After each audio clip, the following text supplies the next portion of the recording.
Paz, queridos. Bom que você está aqui, que bom. A paz do Senhor para você que nos assiste aí também em casa. Sem delongas, eu te convido a abrir a sua Bíblia no Evangelho de Lucas, no capítulo 24. Lucas 24.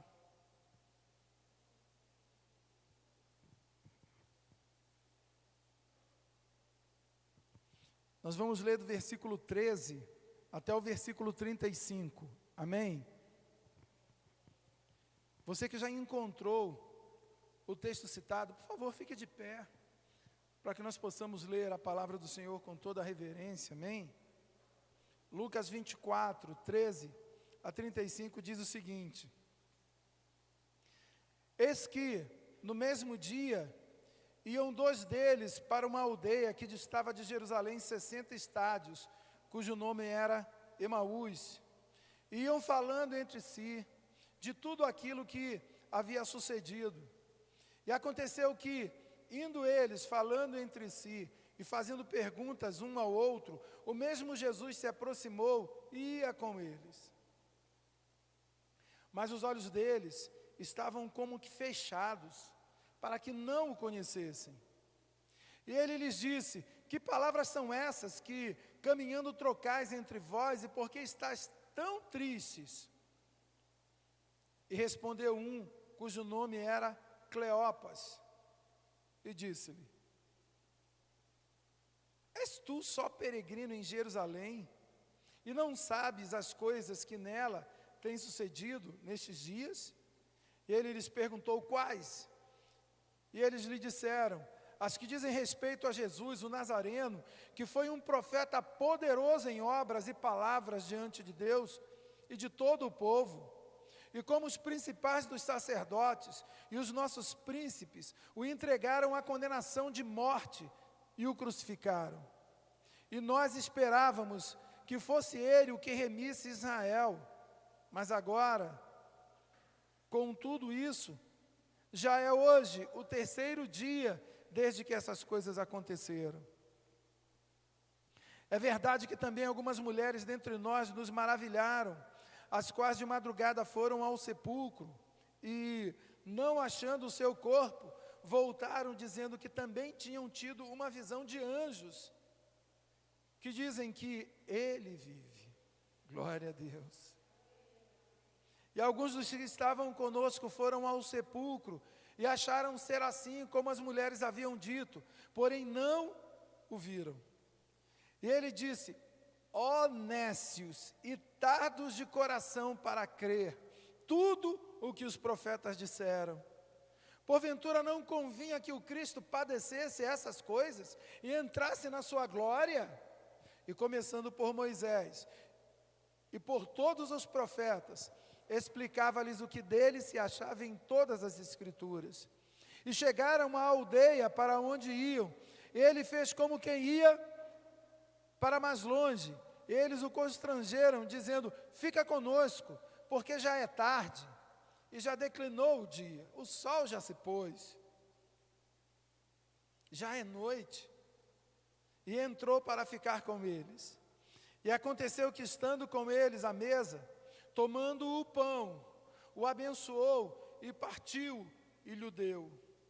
E abriram-se-lhes os olhos e o conheceram. E ele desapareceu-lhes. E disseram um para o outro: Porventura não ardia em nós o nosso coração, quando pelo caminho nos falava, e quando abria as Escrituras? E na mesma hora, levantando-se, voltaram para Jerusalém, e acharam congregados os 11, e os que estavam com ele, os quais diziam: Ressuscitou verdadeiramente o Senhor, e já apareceu a Simão. E eles lhes contaram o que lhes acontecera no caminho, e como deles foi conhecido no partir do pão. Vamos orar. Senhor, fala conosco, ministra as nossas vidas, Senhor. Alimenta, Senhor, fortalece os nossos espíritos. Oh, Senhor, que recebamos de Ti, Senhor, Deus, renovo através da Tua palavra. Oh, Senhor, sejamos ministrados por Ti. Usa, Senhor, a minha vida, Senhor, como canal do Teu fluir, Senhor, esta noite, mais uma vez, Senhor, para que o Teu nome seja glorificado, Senhor, para que nós estejamos trilhando nos caminhos que Tu tens aplanado, Senhor, para nós, em nome de Jesus, amém. Senhor, você pode assentar, querido.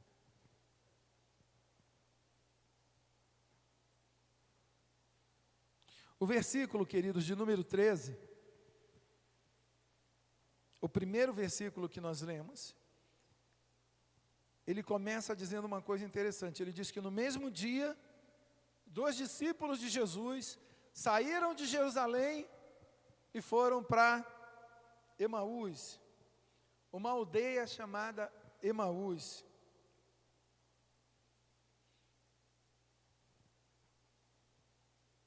Cleopas e um colega seu, que a Bíblia não cita o nome, eles deram as costas para Jerusalém, ok?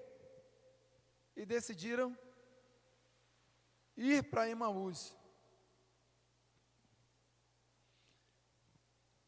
E Lucas, ele enfatiza, ele diz no capítulo 13, no mesmo dia. E que dia foi esse? Por que ele ressalta no mesmo dia, querido? Porque esse dia foi um dia de domingo, amados. O dia da ressurreição de Jesus. O dia em que ele já tinha dito que ressuscitaria.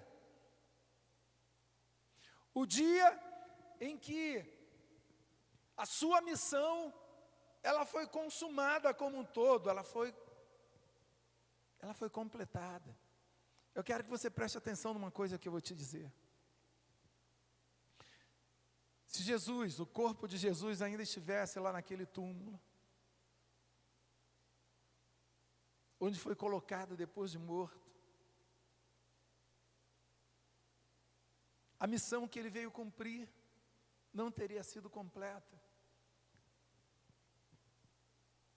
Ele seria equiparado aí a um Buda, sei lá. Morreram, mas ainda estão lá. Jesus não. Jesus, ele disse, olha, eu vou consumar a obra da salvação da alma de cada um de vocês. Quando vencer o último inimigo de vocês, qual é ela? A morte.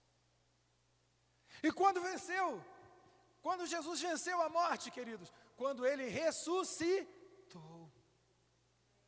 E aquele dia foi esse dia, o dia em que aqueles 2 homens saíram de Jerusalém para ir para Emaús.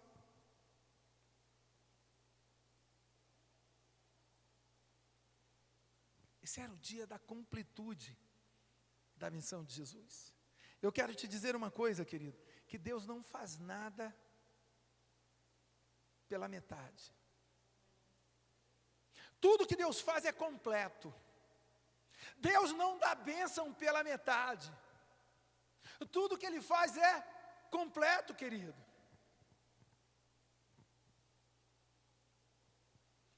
Aqueles 2 discípulos, eles tinham que estar juntos com os demais, celebrando porque a missão de Jesus, ela se completou, ela se cumpriu com a sua ressurreição, amados. Ei, olha para mim, eu quero dizer uma coisa para você.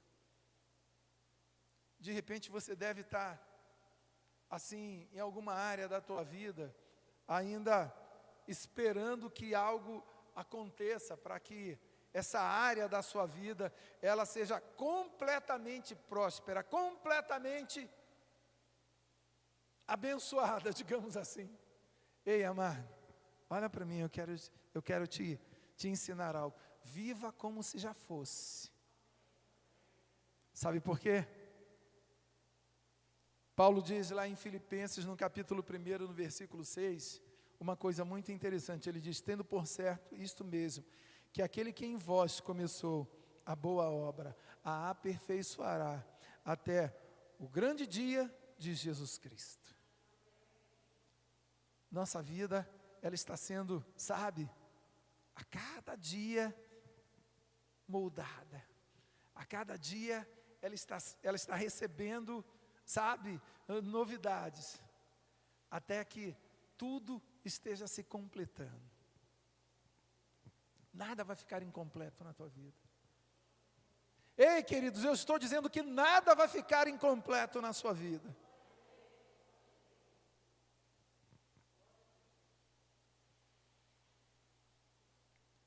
Eu quero te dizer que deixar Jerusalém não era vontade do Senhor para nenhum dos seus discípulos. Isso fica muito claro quando lemos Atos, no capítulo 1, versículos 4 ao 8. Olha o que diz. É bom que você traga para os cultos caneta e papel para você anotar e depois rever tudo isso em casa. Olha o que diz Atos 1, 4 ao 8. E estando com eles, determinou-lhes que não se ausentassem de Jerusalém, mas que esperassem a promessa do Pai, que disse ele: de mim ouvistes.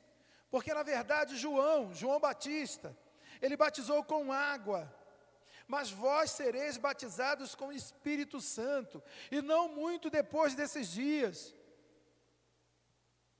Aqueles, pois, que se haviam reunido, perguntaram-lhe, dizendo: Senhor, restaurarás tu neste tempo o reino a Israel? E disse-lhes: não vos pertence saber os tempos, ou as estações que o Pai estabeleceu pelo seu próprio poder, mas recebereis a virtude do Espírito Santo que há de vir sobre vós, e ser-me-eis testemunhas, tanto em Jerusalém, como em toda a Judéia e Samaria, e até os confins da terra. Amados, existia um propósito, para que todos os discípulos de Jesus permanecessem em Jerusalém. Eles deveriam estar em unidade de propósito, unidos ou reunidos, orando, louvando, adorando, se consagrando, porque uma promessa estava prestes a se cumprir, a vinda do Espírito Santo sobre a vida de cada um deles, para que eles fossem capacitados para cumprir a missão que eles deveriam cumprir. Mas preste atenção, querido, a tristeza fez com que Cleopas e o seu amigo saíssem do lugar da promessa. Repita comigo: o lugar da promessa. Quem falar mais alto vai ganhar uma fatia de pizza no final do culto. Diga final, ou melhor, diga lugar da promessa. Está todo mundo querendo comer pizza, tá vendo? Mas está fechado, gente. Vamos, depois do lockdown eu pago uma pizza para você.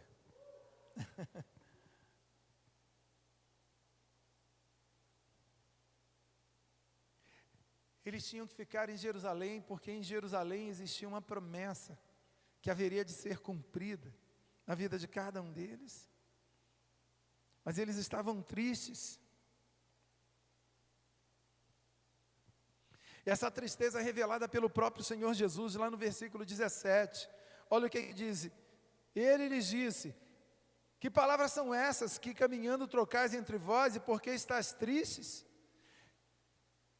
Jesus discerniu que havia tristeza no coração daqueles homens, e que essa tristeza é que fez com que eles dessem as costas para o lugar da promessa, e fossem para Emaús. Quando nós estamos tristes, quando nós estamos pressionados pelas circunstâncias, quando nós estamos frustrados, quando nós estamos decepcionados, quando há aflição em nossas almas,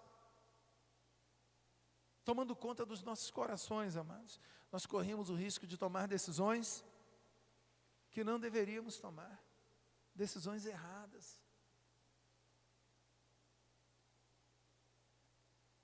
Jesus, ele queria tanto que seus discípulos estivessem reunidos em Jerusalém, para que a promessa se cumprisse na vida de todos eles, que ele vai caminhar ao lado de Cleopas e o seu colega, até Emaús, de Jerusalém a Emaús, 60 estádios, era uma distância equivalente a aproximadamente uns 14 quilômetros, queridos. E ele caminha com eles esses 14 quilômetros, só para trazê-los de volta ao lugar da promessa. Repita comigo de novo: o lugar da promessa.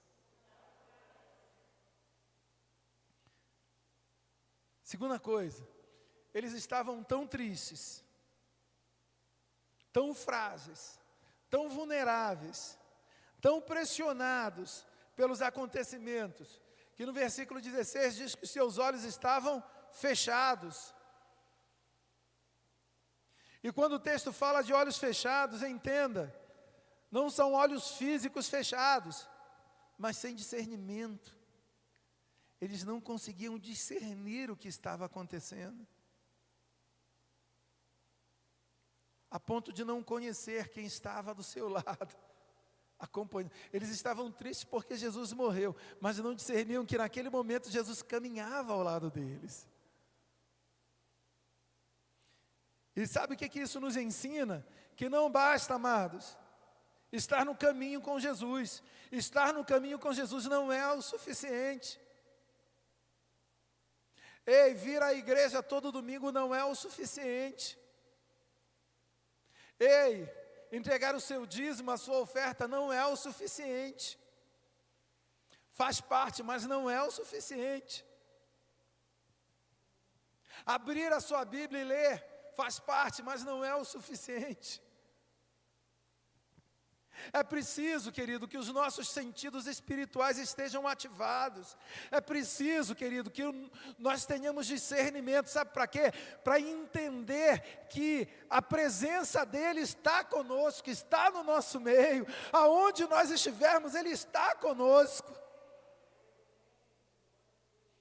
Para que nós possamos desfrutar da presença dEle. Os dias têm sido difíceis, né, queridos? Difíceis em todo o mundo, nos 4 cantos da terra, por conta desse vírus aí, chamado Covid.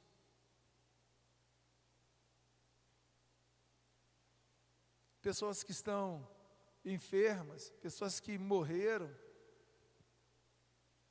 estão internadas em UTIs.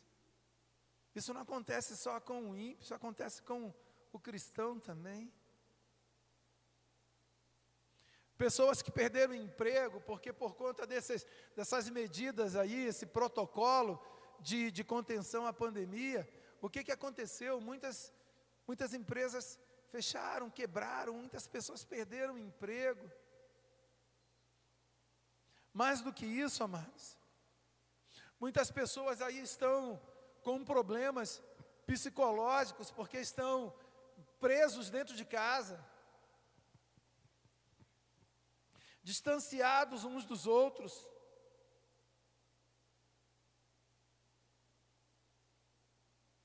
Pensa numa coisa, querido, eu não sei você, mas quando eu venho ao culto, ouço uma palavra, quando estou louvando ao Senhor com os irmãos, eu saio daqui renovado, a minha bateria ela sai carregada. Mas quando não venho, querido, a bateria ela começa a ficar sem carga. Quando nós somos distanciados, quando precisamos ficar em casa, e eu não estou dizendo que não devemos, né, observar esses protocolos, o que eu estou dizendo é que tudo isso enfraqueceu muita gente. Quantos crentes estão debilitados na sua fé? Quantos estão, na verdade, esfriando? Quantos estão apostatando da fé? Quantos quebraram as suas alianças com o Senhor? Quantos não sentem mais prazer, querido, em louvar, orar, em alimentar o Espírito através da palavra? Quantos sentem vontade de ir para qualquer outro lugar, mas menos para a casa de Deus, como foi dito pela Elma aqui no início do culto? Eu não sinto mais prazer em estar nos átrios de Deus, quanto mais no Santo dos Santos. Na boa, na boa, na boa. Eu não estou criticando você que me assiste aí na sua casa agora, viu, querido? Mas eu vou dizer uma coisa para você. Para mim, um culto assistido de forma online não é a mesma coisa do que estar aqui dentro.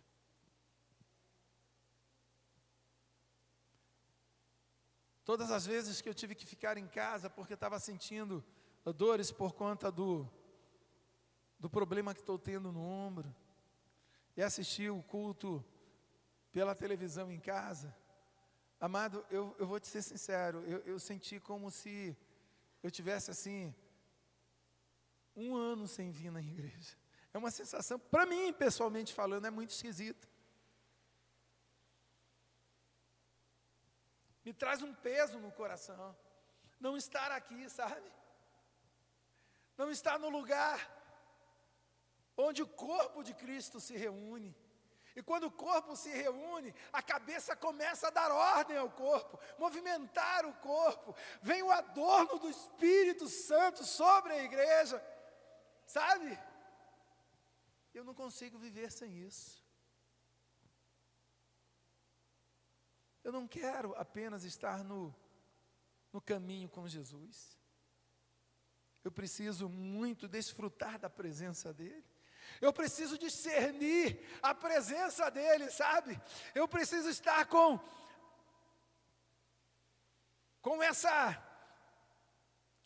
esses dons espirituais ativados.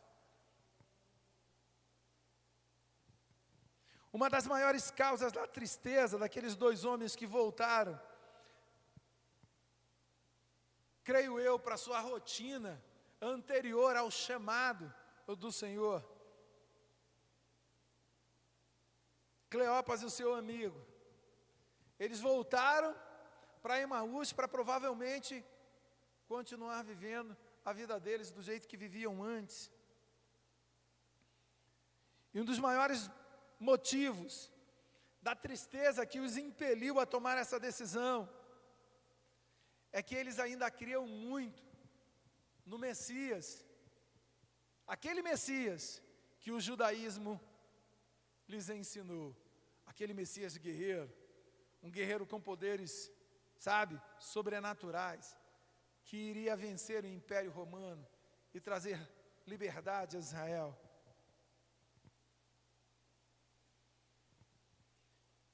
Isso fica muito claro quando nós lemos o versículo de número 21, que diz: e nós esperávamos que fosse Ele o que remisse Israel, mas agora com tudo isso já é hoje o 3º dia desde que essas coisas aconteceram.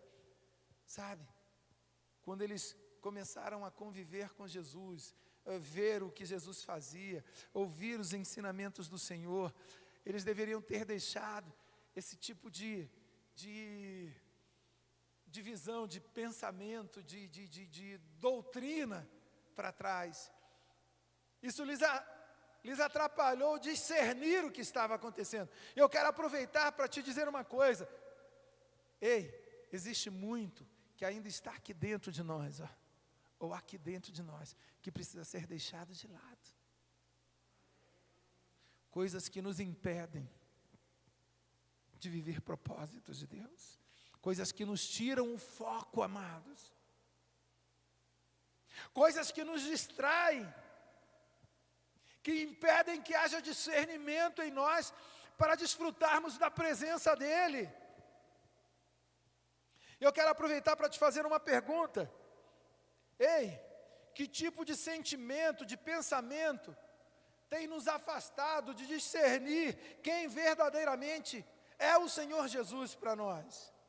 Você já procurou se fazer essa pergunta? O que Jesus representa para você? Quem Ele é para você?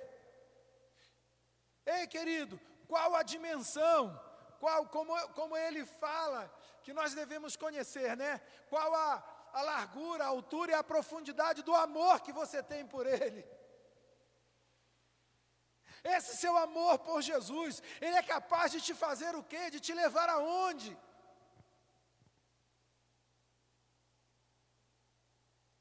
A sua resposta a essas perguntas, ela ditará o nível de comunhão que você tem com Ele, a profundidade do teu relacionamento com Ele, sabia?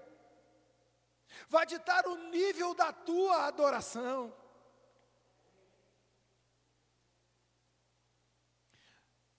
Lá nos versículos 22 a 24, eles dizem que eles ouviram o testemunho dos discípulos, que foram ao túmulo de Jesus e não viram mais o seu corpo. Eles dizem que eles ouviram o testemunho das mulheres que foram lá para ungir o corpo do Senhor, e que disseram que um anjo falou para elas: olha, ele está vivo, ele ressuscitou. Cara, mas nem isso virou a ficha na cabecinha deles, aliás, a chave na cabecinha deles, nem isso fez a ficha cair, queridos. Nem isso fez eles discernirem nada. A tristeza era tão grande, a pressão das circunstâncias era tão grande no coração daqueles homens, que nem isso fez com que eles começassem a enxergar que algo diferente estava acontecendo. Agora, uma das coisas que me maravilham muito como cristão, amado, é que Jesus, ele não desiste de ninguém. Lá nos versículos 25 a 27, nós vemos que ele passa esses 14 quilômetros de caminhada com esses meninos, ensinando novamente tudo o que eles já deveriam saber. Ele até começa de uma forma assim exortativa, né, dizendo: oh, nécios, tardos de entendimento e tal, mas depois ele vai ensinando.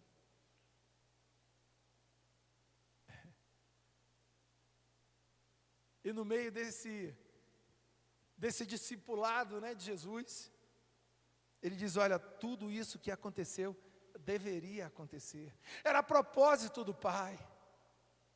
O Pai queria que assim fosse. Tudo o que aconteceu deveria acontecer porque tem uma finalidade, tem um propósito. Eu quero dizer uma coisa para você: tudo o que está acontecendo, seja por conta do Covid, seja por conta de outros fatores aí, tudo que está acontecendo na tua vida, meu irmão, minha irmã, tem um propósito. Ah, apóstolo Lélio, mas está doendo, mas tem um propósito. Mas está difícil, tem um propósito. Vai passar. Vai passar. E eu vou te dizer uma coisa: se você pensar em sair do lugar da promessa, ei, Jesus vai caminhar contigo e dizer: ei, tem um propósito. Ei, tudo que aconteceu, ou tudo que está acontecendo, tem uma finalidade. Calma, não desista, não dê as costas para o lugar da promessa, não abandone o propósito de Deus para a tua vida, meu irmão, minha irmã.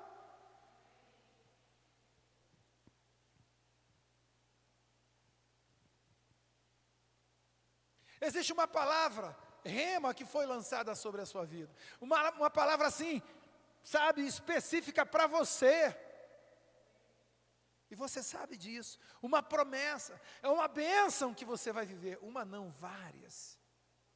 Eu quero te dizer uma coisa, querido, lá em Números, no capítulo 23, no versículo 19, está escrito: Deus não é homem para que minta, e nem filho do homem para que se arrependa.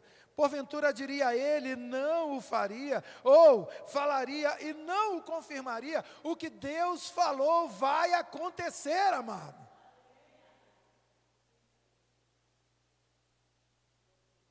Existe uma música do Fernandinho,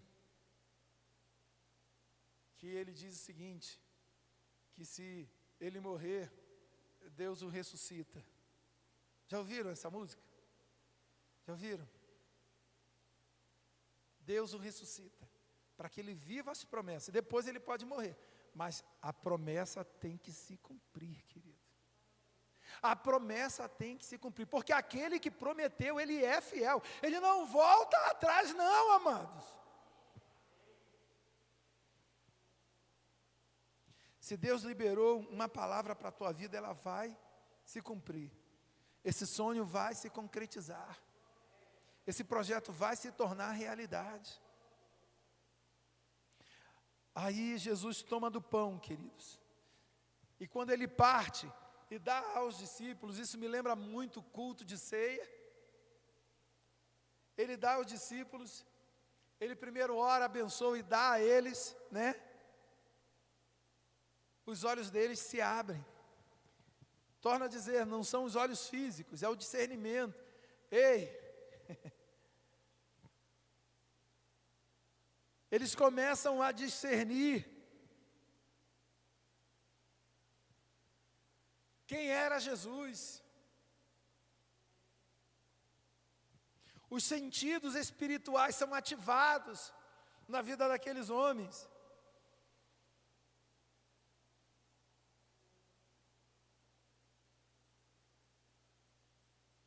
Sabe, amado, quando nós começamos a enxergar, a entender, a compreender, a conhecer a altura, a largura e a profundidade do amor de Deus.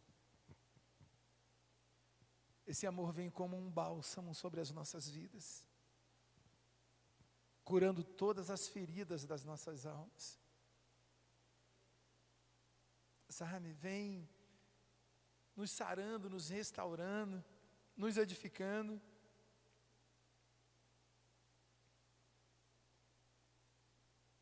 E acontece isso, os nossos olhos são abertos. O discernimento vem, amados. Nós começamos a entender tudo. Sabe, aquilo que estava muito além da nossa compreensão, começa a ficar tudo fácil de entender.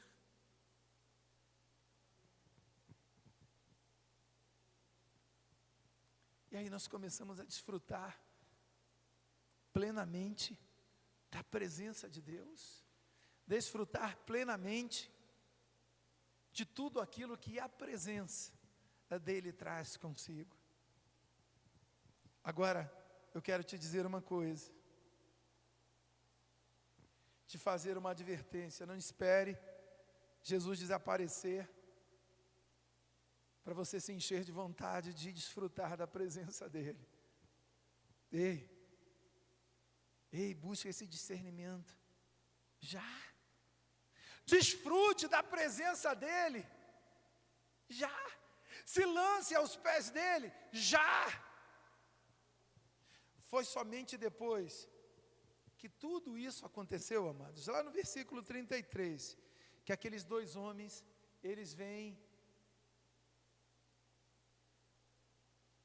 para Jerusalém, eles voltam para Jerusalém, eles vão consertar o erro que eles cometeram lá no comecinho, quando eles saem do lugar da promessa e vão para Emaús. Eu imagino que eles viram Jesus novamente, eu imagino que eles participaram de momentos maravilhosos na presença do Senhor durante todo o tempo que ele ficou aqui na terra após a sua ressurreição.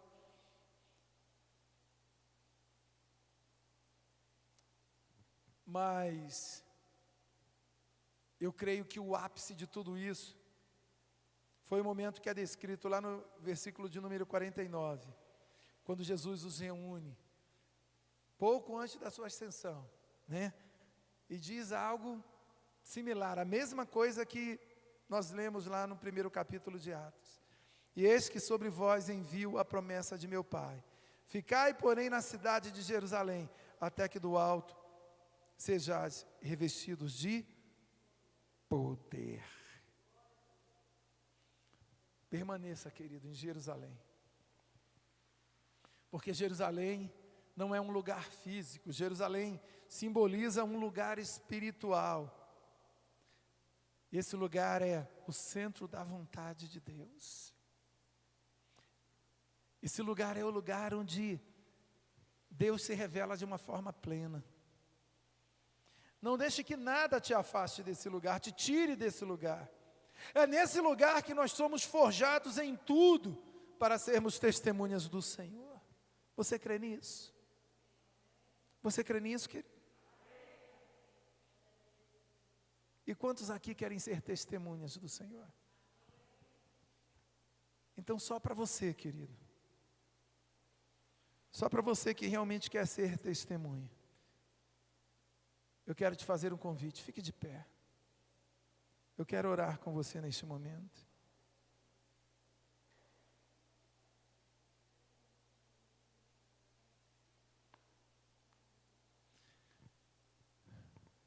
Coloque a sua mão no seu coração.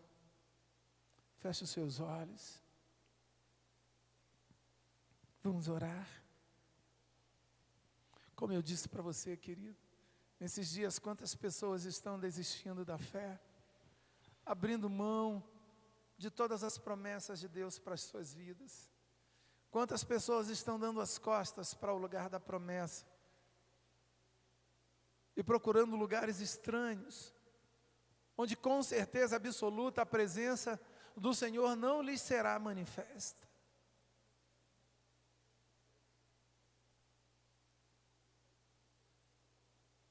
Se eu fosse dar um título a essa mensagem, eu daria esse: retornando ao lugar da promessa, regressando ao lugar da promessa. Como nós precisamos viver neste lugar, queridos. E como as solicitudes da vida nos levam para distante dele. Oh Deus, oh Senhor, esta noite nós clamamos a Ti, Senhor, pela Tua misericórdia, por darmos as costas, Senhor, ao lugar da promessa, a casa de pão, o lugar, Senhor, onde a Tua presença, ela é manifesta, ela é revelada, Senhor, a nós plenamente. E por isso, Senhor, o lugar onde nós vivemos, Senhor, a excelência da alegria, oh Deus, a plenitude da realização, oh Senhor, devemos estar celebrando por tudo o que o Senhor tem nos ofertado, tudo que temos recebido, por tudo que temos vivido até então. Senhor, quantas vezes nos flagramos, oh Deus, murmurando pelo que não temos e agradecemos praticamente nada por tudo aquilo que nós temos. O que nos faz esquecer, Senhor, das Tuas promessas. O que nos faz, Senhor, nos amornar, Senhor, como Laodiceia. Oh, Pai, oh Senhor, tem misericórdia, nos perdoa por isso, Senhor. Esta noite nós declaramos, Senhor, que nós temos prazer, Senhor, no lugar da promessa, Senhor. Aconteça o que acontecer, nós permaneceremos no lugar da promessa, onde a plenitude da Tua glória, da Tua presença, ela é sentida, ela é revelada, Senhor, onde os milagres acontecem, Deus. Onde nossas vidas são completas, Senhor. O centro da Tua vontade.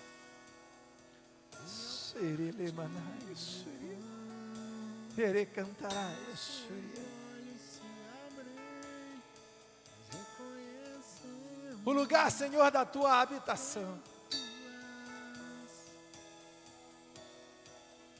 Ei, Senhor. Ei, Senhor, nós queremos estar onde Tu estás. Onde Tu estás. Porque o que mais importa para nós, Senhor, é a Tua presença. Nós não vivemos sem ela, Senhor. Nós até sobrevivemos, mas viver, Senhor, plenamente só na Tua presença. E a Tua presença é revelada.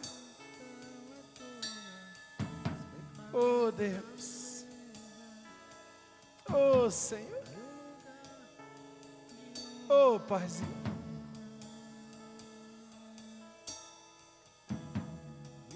É no lugar, Senhor, onde as promessas se cumprem, onde a Tua palavra, Senhor, é a mais plena verdade e realidade. É nesse lugar que nós queremos estar, é nesse lugar que nós queremos viver, e dele nunca sairmos, Senhor, em nome de Jesus. Em nome de Jesus, é nesse lugar que nós somos felizes, é nele que nós somos completos. Aleluia, amém, Senhor. Amém, amém, amém. Glória a Deus.